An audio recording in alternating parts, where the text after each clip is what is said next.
I've noticed a lot of people have stopped eating pork entirely, and it makes sense when most grocery store pork is just absolutely disgusting. I have not bought pork from a grocery store. I can't remember last time. Um, but then having pastured pork and then especially the pork here is good grief. I wish everyone could have access to that because it's so incredible. Genuinely, I'm not just trying to blow smoke up your ass. It was the best pork chop I've ever had, and it wasn't even really seasoned. It was just smoked, and that was it. And that's all you needed because that just shows the quality and care you have for the pigs, and it displays that through the taste. But then the whole parasite conversation too is talked about a lot, especially on social media. And I'm curious just to hear what your thoughts on all of this, because now a lot of consumers just won't even give the thought to even visit or even think about pasture pork because they have this all-encompassing viewpoint that they have parasites, but then also they're so human-like to where it's just that's haram. Yeah, I mean, I'm not a marketing guy. I'm the wrong guy to ask if I'm being put on a pedestal to sell pork to anybody. The trichina risk. Trichina in the U.S., by my understanding, is not a legitimate issue unless you're eating undercooked bear meat. The trichina risk in pork is negligible, if not completely non-existent. Wouldn't necessarily use that as an excuse not to cook pork to 145 or so. But yeah, I don't think that the parasite risk is in any way legitimate. I completely agree that pork in most cases is nasty. If you've ever been into a pig barn and then you eat a conventional pork chop or bacon, probably, some of the sausages, especially as they start getting towards the end of their shelf life, they taste like that barn that they were raised in. So I can't blame anybody that doesn't want to eat pork, that doesn't want to, try pastured pork because they've been ruined on conventional pork so much. I would urge them to do so.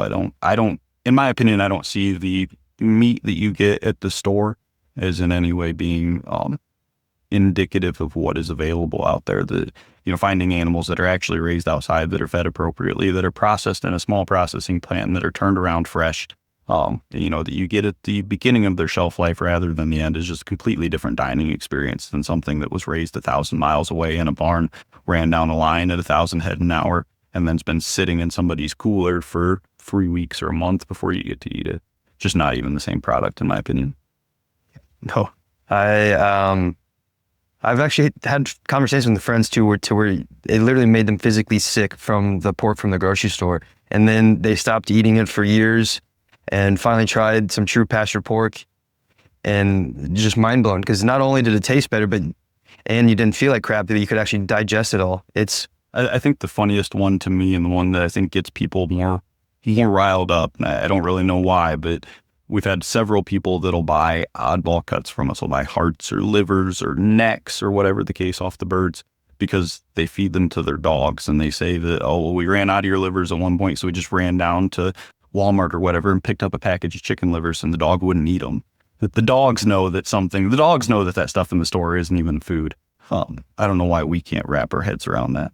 I've seen so many videos of people doing things like that, and I've tried that with my neighbor's cat to where I'll just put really gross food and he just walks away. Like he'll sniff it and give like one lick and then just walk away immediately.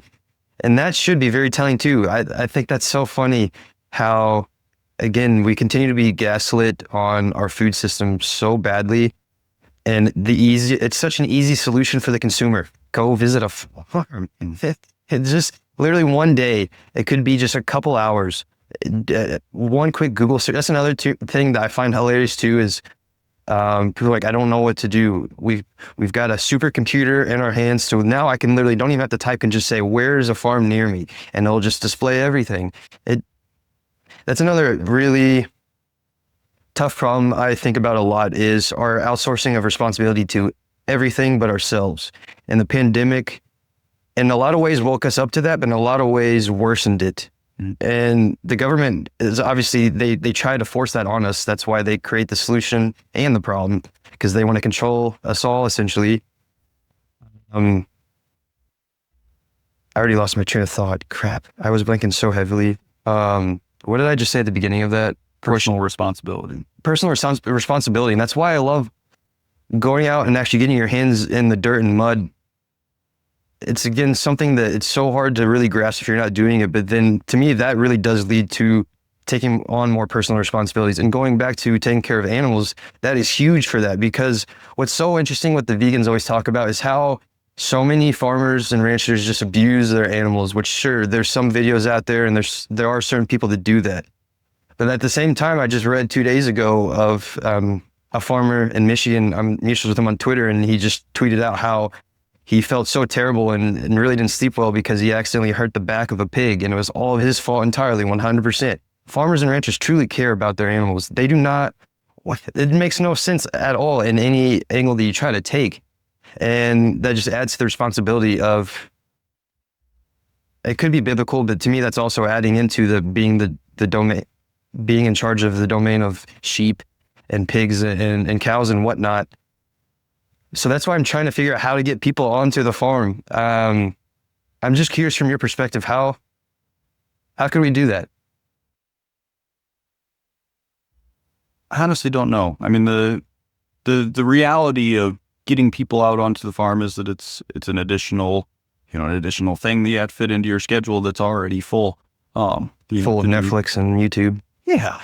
Well, from the farmer's perspective, to be able to create the easy opportunities to bring somebody in that has no experience. Oh, I see. Yeah. Doesn't have the ability to do something, it's a different set of infrastructure. It's a different set of tour wagons or whatever, whatever the case is. And, the preparations that go into being able to host those type of events or whatnot, can be difficult. From the consumer's perspective, yeah, as you say, to take the time off of your Netflix subscription to go out and to visit somewhere shouldn't be a difficult thing to do, but it seems ever increasingly prevalent that people are looking for the end of Netflix rather than getting outside and doing anything.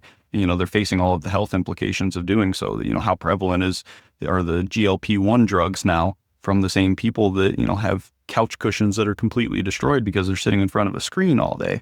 So, it's the implications if people would take the time and step back and think about their life holistically and what they actually want to achieve. So if they want to be healthy, they want to get out and do things, they want to do this, that, and the next thing, the path that we are on in most people's cases completely opposite, completely backwards.